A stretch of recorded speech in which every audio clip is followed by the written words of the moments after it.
Do you find it hard to explain to friends and family what you now do? Are you wasting valuable time by attempting to figure out challenges on your own? We have created a community for ex-corporate people running their own business who want to live a life they love whilst giving back to their community. This is the Build, Live, Give show. We bring you first-hand experiences of guests going through many of the struggles you face each and every day. We get real with no corporate BS. And now your host, Paul Higgins. Welcome to the Build, Live, Give show, episode number 27. I'm Paul Higgins and I'm your show host. And today we have Cate Richards from True Entrepreneur. Cate had several marketing roles, senior strategy roles, and also research roles. But in her own words, she was very difficult to manage. See, Cate had a love for travel and she'd just get an idea to go away and she'd basically just quit a job, go and do that, and then come back into another role. And then she got very interested into social networking and set up a physical social networking environment. And unfortunately, it was just a bit before digital took off and she really struggled with it. And she shares those struggles very openly with you. And there's lots of lessons you can learn to avoid some of the mistakes that Cate made. And we really appreciate how vulnerable she is in this podcast. So what I'll do now is hand you over to Cate Richards from True Entrepreneur. But before we dive into today's show, leaving corporate to run your own business can be extremely hard and lonely. You start off in a euphoric state, and at some point you look at your cash flow and start to doubt your abilities. What you learn in corporate doesn't always translate, and you are bombarded every day with new challenges. Learning something yourself is okay, but it can be both timely and costly. Friends and family want to help, but they don't have the specific experiences you need. This is why we created the Build, Live, Give community, a free community with hundreds of people just like you, answering questions and sharing real experiences, and definitely no spam. This, coupled with weekly interviews on hot topics, will help you expedite success. Search for the Build, Live, Give group in Facebook and answer the 3 questions to gain access. Anyway, enough from me. Now it's time to hand you over to one of the BLG members to hear their wonderful journey. Welcome, Cate Richards from True Entrepreneur to the Build, Live, Give show. So, Cate, we're going to get to know a lot about you today, but why don't you give us a bit of backstory, how it all started for you and how it's, the journey's gone through to what you're doing today? Well, firstly, thank you, Paul, for having me on. It's a great honour, and I love the work that you're doing with Build, Live, Give.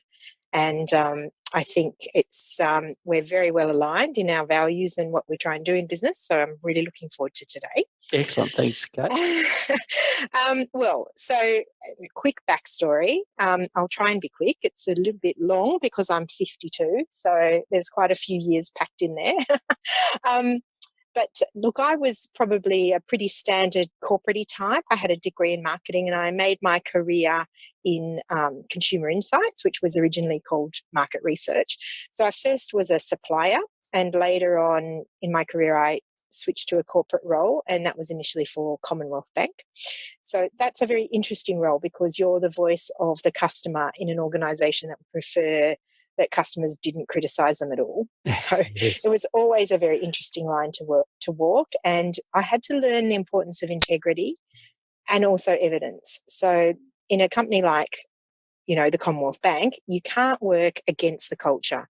You have to find a way to stand slightly outside, but still be respected for the way that you go about your business. Or otherwise your whole role will be discounted and the customers won't have that voice. So, it's a really interesting job. And I was there for 5 years and I ended up with a very big job that was, eventually sort of probably got the better of me. And I felt, for my own sanity, it was time to move on.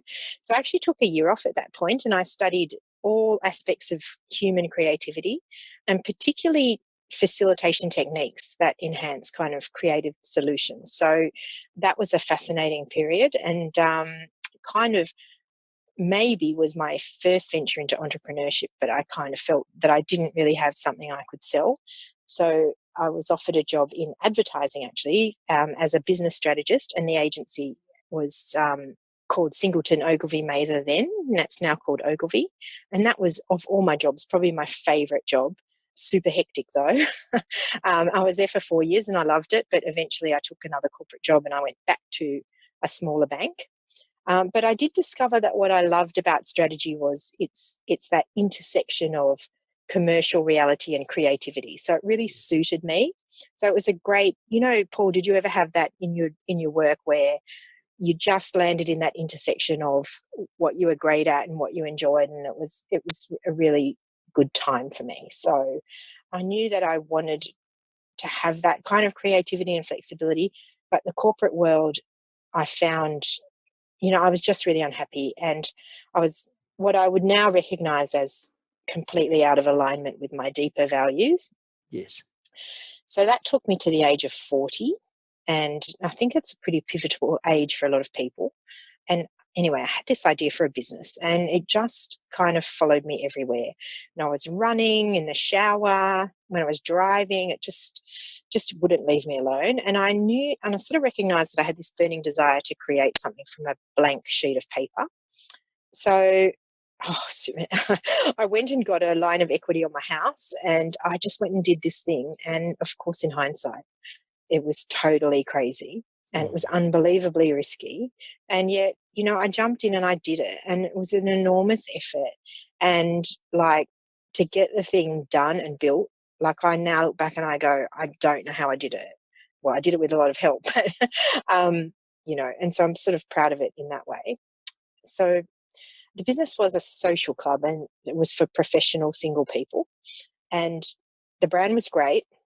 And I think my value proposition was very strong, but the financials in the business were pretty terrible because I had rented the bottom of a sort of premium office building because I insisted on having a physical space for my brand. So the point of difference was that single people came, and they came to do night courses and events. So people had this kind of cover for wanting to meet people and make friends. They kind of were there for dual reasons, but it was easy for them to come because they said, I'm going to do a night course, I'm going to do wine tasting, or we had loads of different things that people did. It was there was a lot of choice, and people could do all kinds of different things, so it was good. And look, I had some amazing people, and people that are still friends of mine, and people that did meet their life partners and have children and all kinds of good things, but it was just never enough to cover the cost because I had set up that business with such an enormous cost base. And these are lessons, things that you would never do again, but you kind of have to learn them. And I think even, and sorry, Kate, just to cut in there, I think the business model these days is very different. Like for most businesses or most people that leave corporate now, that they don't get a lease at all. They don't start. It's all virtual, and that overhead and those costs just aren't things that happen today. So it must have. I know it was the norm back then. Yeah, but, there was a huge thankfully, deal. it's not the case these days. Yeah. And the other thing was the timing was really bad because it was a year or two before Facebook launched. And, even if I'd launched 3 years later, I think I could have made the business work with Facebook. But at that time, it was just so hard to find the people and bring them in. That was really difficult. So, look, I gave it my all. But ultimately, it was a financial catastrophe, and I lost everything, lost my house, everything, and I even sort of owed money at the end of that. So that was difficult, and I still had this lease on the space. So I pivoted into the corporate market, and I rented out the space as a sort of creative offsite space, and that business really started to at least cover costs and pay the rent and pay for my staff member and stuff. So. And at some stage in the middle there, someone suggested to me that I would use the venue space for team building. And I thought, what's that? And I looked into it. And anyway, from that seed came the business that I still have today, which is called Team Bonding. So it was kind of someone else's idea. I executed it, but, the seed of the idea came from somebody else, which is an interesting thing in itself. And what I might do is I might stop you there. Yeah. It's a great backstory, but why don't we, before we go into the current state, which I think you're just about to go into, why don't you tell the BLG listeners a little bit about you outside of work? So what's something that your friends or family would know about you, Kate, that listeners wouldn't? Oh, I actually find this question quite difficult, believe it or not. I think I'm a pretty open book. So, um, but I think somebody looking at my life from the outside would have suspected I was a very ambitious and striving person because of my success, I suppose. But really, at heart, I was a gypsy and I just wanted to collect experiences and see the world. So I used to, maybe I was an early prototype of today's millennials, really, and I should have more empathy for them because I just used to leave good jobs and go and travel for a year or 6 months or whatever. And I must have been very hard to motivate and manage, but it was lucky that I was in market research. So whenever I went away, I generally would have another job by the end of the week of whenever I got back. So I never found that very difficult. But no, I love to travel. I love to collect experiences, and I love to, you know, I guess it was, to me, life was about seeing the world, seeing new horizons, stretching myself, meeting people, doing all of those kind of things. So, those years in my 20s and 30s were just, amazing years. And I'm very grateful that I did all those things, actually. Excellent. Well, if we fast forward to today, you were talking about team building, team bonding. Tell when you walk into a room, what do you tell people that you do today? Well, I don't talk about team bonding at all, actually. I talk about True Entrepreneur, which is my startup business. And I have to say, it's still probably not one of my strengths because, as listeners can probably tell, I'm a bit prone to talking too much. So I say I'm a strategist for entrepreneurs who are leveraging their existing know how into a lifestyle business. And I help them spot their opportunity, stake their claim, and make critical strategic decisions.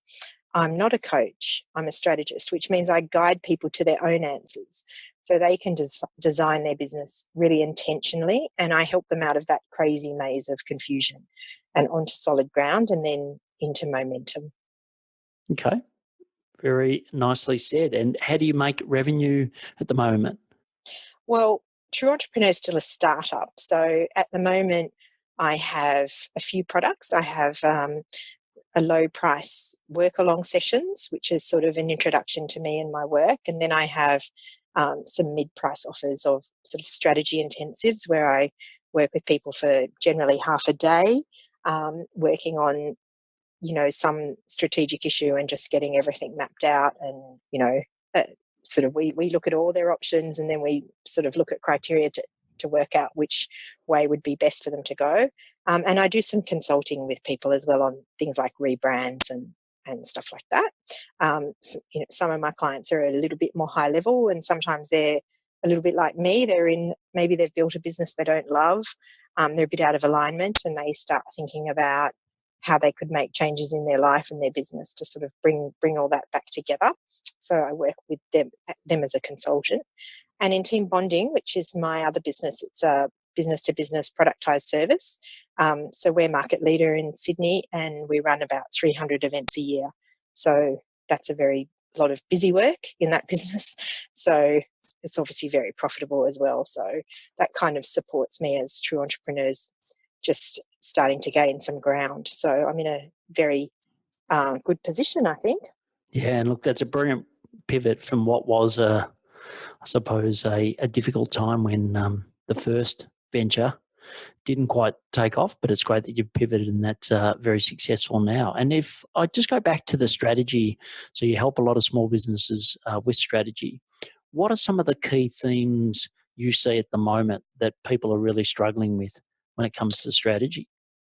Well, I work with people at different stages. So a lot of the people I work with are quite early stage, and for them, it's all about positioning. It's all about understanding their strength and finding that place in the market where they're going to fit, and where they're going to have a problem to solve, and where they're going to have something to say, and they're going to be able to find their way in, and then building from there into a positioning that is something that people will remember and help them get referred. So they can become a go-to. So, people, it's a very effective way in the current environment where people are involved in a lot of communities and things like that to become well known for providing a certain solution or being an expert on a certain topic or whatever. So you want to create that really strong connection, so that all of these people that you get to know who may not be potential prospects, but they're amazing referrers for you. They're like a volunteer army of marketers, really. So you want those people making that connection, that strong connection, which I call positioning. So I help people with that little piece a lot when they're early stage, and later stage people, as I said, often they're just kind of out of alignment between the business they have and the life they want. And there are various ways, I guess, to address that, whether you change your business from within or whether you look at a new business, or, so I just help people through that problem, because that's a problem I face myself. So, it's like my strategic background, my problem solving background comes into play, but also my personal experience. So, that's a problem I love helping people with as well. Yeah, and if you sort of sum up that biggest learning, so whether it's, back when you first launched that business, or even, launching this new one with True Entrepreneur, what's sort of the biggest learning you've taken from maybe an action that you've done or haven't done? Oh gosh, I don't even know if I can answer that. It's so huge. I think, look, I think alignment. I've used that word probably 5 times already, but I think that idea that you can create a business that really does enhance your life and fit in with your life, and so you can put your life first rather than have a work-life balance. You can have a life-work balance. You can put your life first, and you can build a business. I'm not going to use the word passion. A lot of people use that word, and I think you still have to have clients. You still have to solve problems. You still have to do those basic things. But you can figure out a path from being quite unhappy, quite overworked, quite burned out, to having a business that, where you're doing stuff with people that you would choose to hang out with, and you're talking to them about things that you are unbelievably being paid to do because it's stuff you love talking about so much. So, that transition is possible. It's not that easy. It's not a finger snap. I think it can often take quite a few years.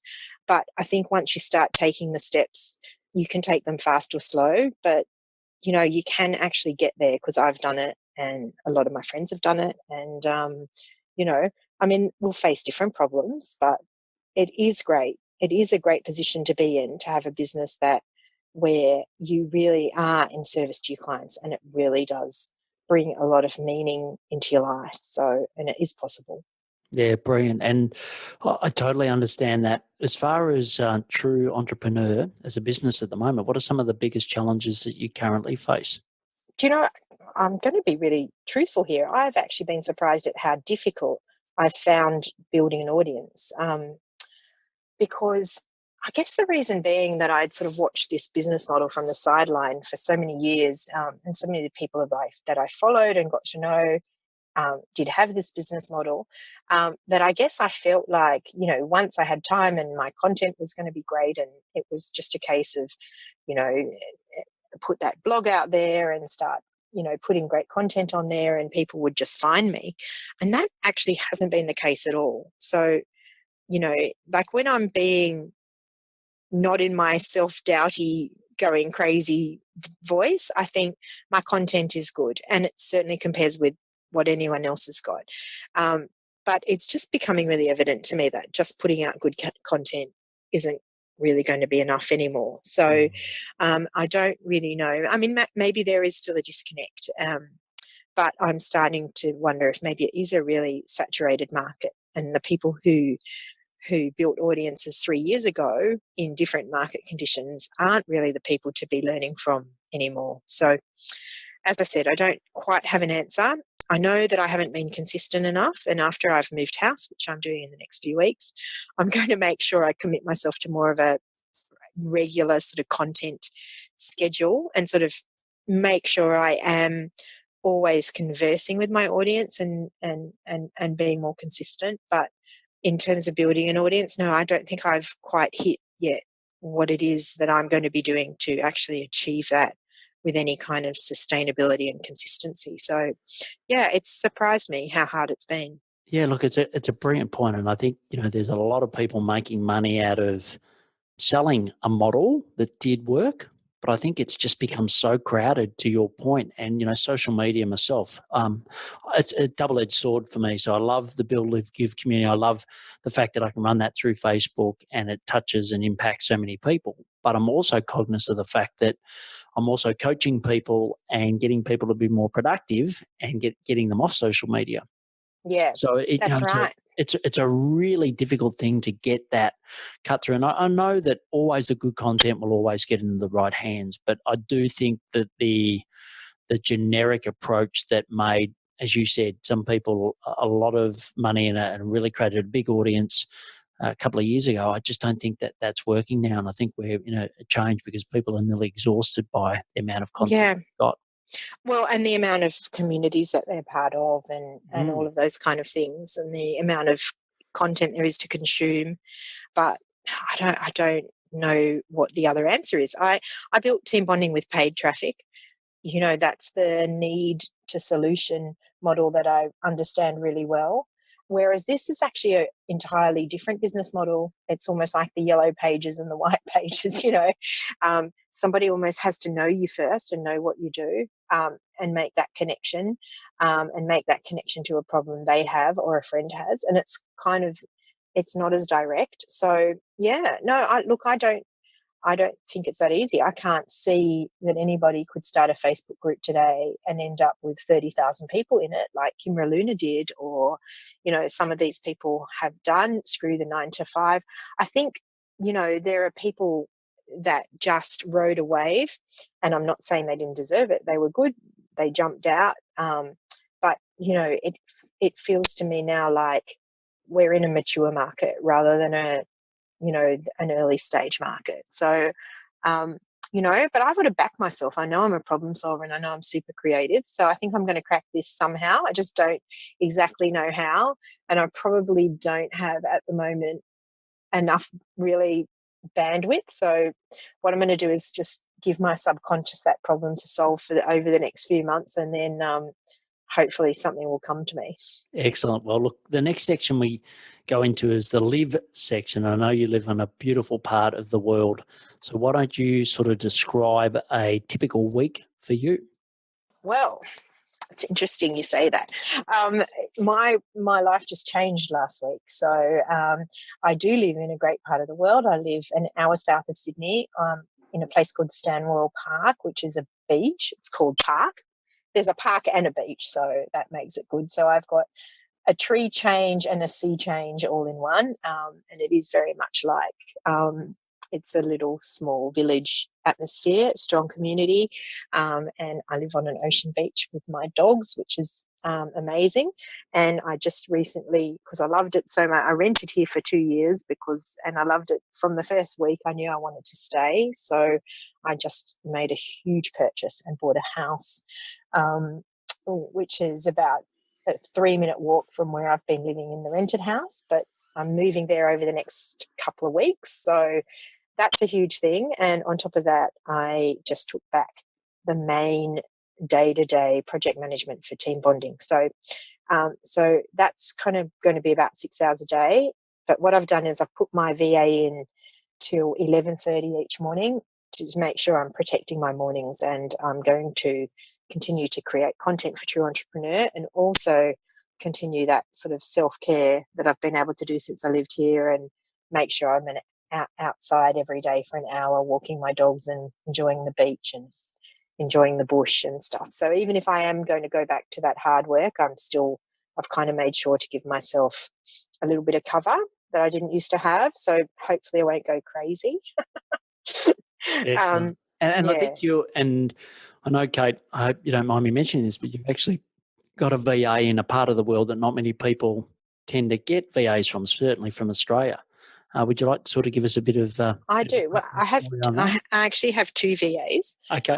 and one is in Jamaica, and she's wonderful, and she's been with me a long time, and she's the one that's just come back on. So she works. It's her night time is our morning time, so it really suits her because she's an entrepreneur herself and building her own businesses, and so she likes to have that steady income. And I think she starts work just around dinner time and works through until about 9 or 10 p.m. and that just, it just suits her. And of course, Jamaicans are excellent VAs because they're educated in English.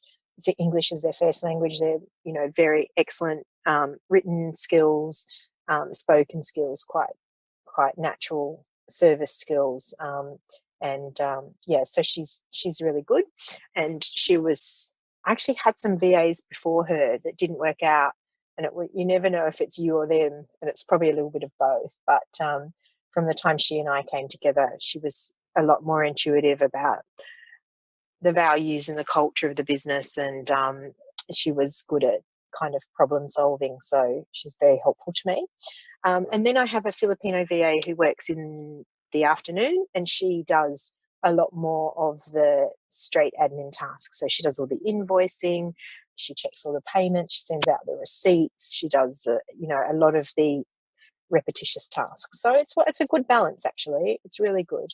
And no, it works well for me. But it's trying to navigate my role in amongst their roles and make sure, that the business is very well systematized. It's quite productized, but of course there's still just a million variations, and that's where it's kind of hard to train people, because a lot of it's my instinct. So Yeah, and look, and for me, I say to people, there's normally three things you must have as a small business owner. One is some form of computer, whether it's desktop, whatever it may be, laptop. Second is a mobile phone, and then the third is a VA. I think it's so crucial. And I'm actually going to take your lead by actually looking at getting someone from Jamaica, so that, yes, whilst my VAs in the Philippines are asleep and my project managers, that I can actually have someone doing additional tasks at a different time frame. So I think we'll give it a try, because that I think that the thing that so depending who you get, but Danny's written work was standout, and she also can do research, and she was very good at like if I was buying blog posts from a writing service, she would work on them and improve them and things like that. So I mean that's a great skill. So and we've always enjoyed working together too. Yeah, but my Filipino VA too, she's awesome. She's an amazing sense of humor. She's just the funniest girl. So no, I'm very lucky. I've tried to treat them well throughout, and help them out when they've needed help. So and that loyalty is just repaid 100 times. So brilliant, excellent. Well, the next section is around a cause. So is there a cause that you've got a passion about, or a cause that you'd like to talk about? Well, I really love the micro lending model, particularly for women in the world, in underprivileged and developing nations. So I love the idea that I could help a woman start her own business. And, I'm a big one on, teach them to fish rather than giving them fish, So I love that model. I just love everything about that. So I have up until now been supporting Kiva, which is, it's a great organization, but I don't feel particularly connected to them. So I've been recently looking for another organization, and I've had a couple of candidates that I'm going to look into a little bit more, and I might transfer my Kiva subscription off to someone who's specifically in Africa, because I travelled in Africa for 6 months of my life. I have a very strong bond with Africa, and a great belief in African women. So I would really like to see, to have a few African entrepreneurial proteges. I would love that. So that's kind of my goal over the next few months, to find that ideal vehicle for that. So Okay, brilliant. Excellent. And the last section is the action section. So I'm just going to ask you a couple of questions that just rapid fire response from you to help the BLG listeners. So the first is around your favorite productivity tip. Right. So it's in two parts, really. One is you have to identify what works, what tasks actually work to advance your business. So you have to figure out what it is, where if you spend sort of focus concentrated time is going to give you the best sort of return on that time. So that's part one, and that's not that easy, but you have to do it. And part two is, this is what I do.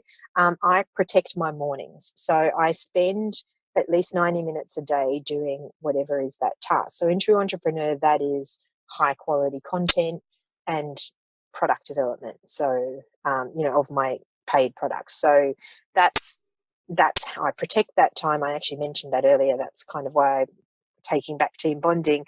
My first instinct was, oh my gosh, I'm not going to be able to do that. And then I thought, I'm going to bring Danny back on, and I'm going to say to her, her number one role is to protect me until 11:30 a.m. And so that's our agreement with each other, that she's going to keep a list of questions and things I need to attend to, so that I can come back in at 11:30 and just quickly, we can overlap by half an hour and we can just get all those things decided. So anyway, sorry, I'm supposed to be rapid fire, but yes, so that's my thing. One, identify what works, and then two, make sure that you protect and value the time each day in order to do those things. Okay, excellent. In my case, it's the morning, but it might be another time of day for someone else. But I just know, like, if I said I would start doing that at 3:00 in the afternoon, that's when there's peak season of everybody wanting a piece of you. So that makes sense. And I think it's a great habit, and certainly one that I have. And I actually take it further from an email perspective. I don't look at my email at all, and I have all of that going into tasks by my VA. So that gives me the freedom to do the morning sessions, which I do like you, but also work on bigger ticket items with either clients or with my own business throughout the day. And I think that's where a VA can be so important. The next is around apps.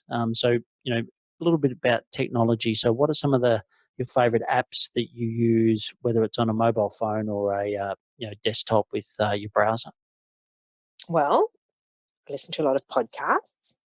Now, my messaging app that I use, not a very well-known one, but it's a fantastic one. I love it, which is called Telegram. And the reason I love it is because it has desktop and phone. And I find it's a lot faster to type on my desktop, but any communications with my team goes out as a phone notification. And so so I have 50 people work for team bonding, and they're all spread around the country, and everyone is mostly contractors. So, we needed a really good messaging system that worked for most people. So, at the time, WhatsApp, it didn't have a desktop app for Windows. I think it did for Macs, or one at the other way around, it might have been. But yeah, anyway, Telegram works on everything. So it's really good. And also a lot of people don't have it. So you don't have all these other people popping up on there, which is really good. So I use a teleprompting app that I've been trying to make more videos, but I prefer a script and to practice. So I use a teleprompter next to the camera, and that works really well. What's the name of that? It's actually not cheap, this one, so don't go thinking it's really cheap. But if you've tried any teleprompt apps, it's really, really so much better than everything else. You can upload and download and all those things. So it's called Teleprompt, and then plus sign and the number 3. That one. And I know probably a lot of people talk about Headspace, the guided meditation app. I have a better one, which is called Buddhify 2, which is BUDDHIFY 2. That one has about 40 or 50 guided meditations, and they're arranged by what you're doing, so the help you need. So if you can't sleep or whatever, there's all different ones, and they're all short. They're all under 10 minutes. So that is an excellent app. I think it's around $5. And then the other one, this is a Chrome extension, which you might ask about as well, I'm not sure, is Get Pocket. Now, Get Pockets, you put on Chrome, and any blog post, anything that you come along, you save it, and it's like a little reading book that you can just go back and go, oh, look, what have I put in here? Oh, really excellent things. It's really good for research as well, because you can tag. And similarly to that, I save a lot of Facebook posts as well for research and to look at later. So Excellent. I don't know when later is going to be. Well, it's in the I don't know morning when later will come. Yeah. Excellent. And look, I want you to talk about the podcast that you love, because I know you're an absolute podcast junkie. Yeah. So yes, I am a podcast junkie because I drive a lot. So, and I'm also an insomniac. So yeah, if I told people actually how many I listen to, everyone would think I was insane. But I don't listen to many business ones anymore because I'm trying to sort of create more than I consume, I guess. But one I do listen to is Unemployable with Brian Clark, because I got to know him last year and I really like him. So, and I enjoy catching up with him. So via podcast. And then I listen to lots of ones that are not business. So of course last week was all S-Town, which is all the rage. It's amazing, really new level for podcasting. And my other favorites are The Dollop, which is a storytelling one, Dear Sugar, which has Cheryl Strayed and Steve Armand, and the other one that I really love is Revisionist History, which with Malcolm Gladwell, which was a series of 10 last year, which I listened to most of them twice. They were so good. So yeah. Look, he's an absolute superstar. Brilliant. So that's some great podcasts there. And I know, as I said, you could go on for a long time given your consumption of podcasts, and you're probably the only person other than myself that I know who listens to so many podcasts. My only difference is I listen at sort of 2.5 to 3 times speed. So, oh, do you? So yeah, no, but I don't yeah, do that. Yeah, no, look, it's not for everyone, but I can't now listen to 1 times actually, and the same with all my videos, etc. I can't now watch anything at 1 time speed, and that's why I rarely watch TV. But I get so frustrated watching TV now because it's at 1 time speed. I'm like, how can I get this TV at 2 You've times? retrained your brain to a new level. Correct. So I know. Correct. Well, I'm also a Netflix junkie. I could go on and on about all the TV shows as well. I don't know how I have time for all this, honestly. No. I multitask too much, I think. So, given everything in your wonderful, colourful life that you've had today, what's some advice you'd give a BLG listener who's either just about to leave corporate or has left corporate and is now running their own business? What's some advice you'd love to give them? Well, I received a lot of advice, Paul. I'm not sure I listened to very much of it or listened to it well enough, but you know, who am I to be giving advice? You will go on your own journey and it will be amazing. But I would probably say to people that ups and downs in business are normal. And also what people don't talk about is that businesses really bring up all your personal stuff that you can probably get away with not dealing with for years in other types of lives, but you can't in a business because it comes up over and over. So the other thing I'd say is it can be pretty lonely and you get stuck in your own head way too much. So it's very good to make friends and ask them to help you stay on track because your business friends often can see things much more clearly than you can. So I'm very lucky that from certain forums and relationships that I've had that I've now got some amazingly great business friends that I really rely on. So that's definitely something you want to do. Yeah, look, I think that's great advice. You know, that's obviously why we run a club, for that very reason, and also the Build, Live, Give community. So that's brilliant. How can people find more about you, Cate? Well, it's probably best to look at trueentrepreneur.com, and I've got some various posts there, but I've also got a section which is a Start Here section, which kind of introduces a lot of my big ticket items, I guess, and the stuff that I do, or the About page is probably the other thing. So, yeah, I hope to hear from you.